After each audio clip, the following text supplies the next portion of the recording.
नमस्कार, आशाच किचनमध्ये आपलं स्वागत आहे। आज आपण बनवणार आहोत पीठ भरून मिरच्या।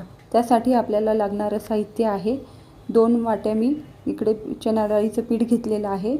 चणा डाळीचं पीठ थोडं जास्त घ्यायचं।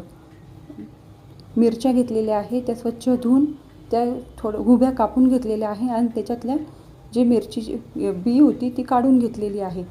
पाणी घेतलेलं आहे इथे, कोथिंबीर, मीठ, हळद, जिरे, हिंग घेतलेला आहे चवीनुसार आणि तेल ह्या मिरचीला थोडं जास्त लागतं। आता आपण चणा डाळीच्या पिठात हळद, मीठ आणि हिंग हे घालून घेणार आहोत आणि त्यामध्ये थोडंसं कोथिंबीर टाकणार आहे आणि ते मिश्रण थोडंसं घट्टसर भिजून घेणार आहे पाणी टाकून।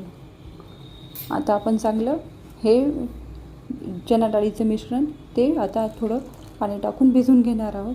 खूप घट्ट नाही ठेवायचं, थोडंसं पातळच राहू द्यायचं आहे आणि मग ते आपण ह्या मिरच्यांमध्ये भरून घेणार आहोत। ते आता आपण मिरच्यांमध्ये भरून घ्यायचं आहे।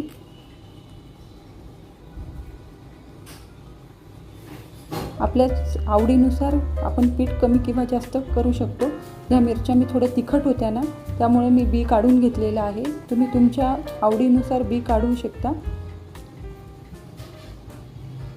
किंवा ह्या मिरचीला थोडंसं मीठही मधून लावून घेऊ शकतात।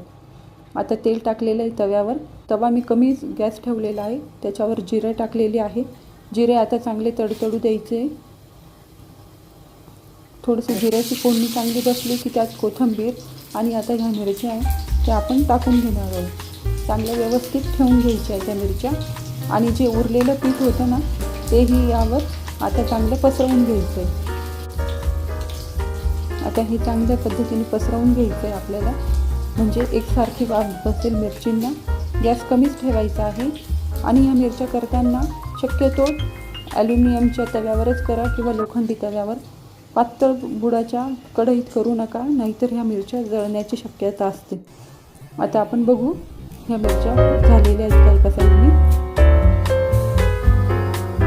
आता आपण चेक करून घेऊ।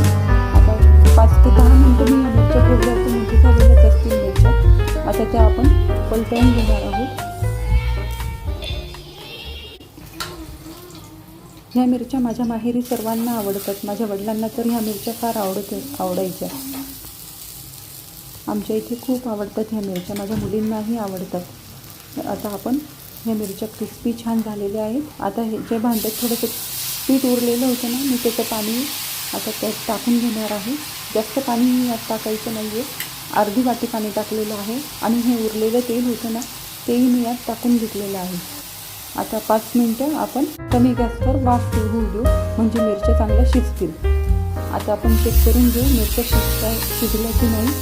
नसतील शिजल्या तर परत आपण 2-5 मिनिटं कमी गॅसवर वाफवू देणार आहोत।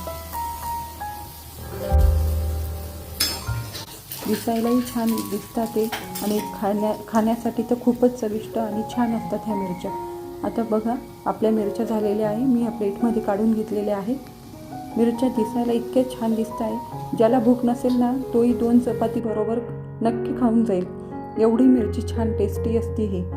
तुम्हीही करून बघा, खाऊन बघा।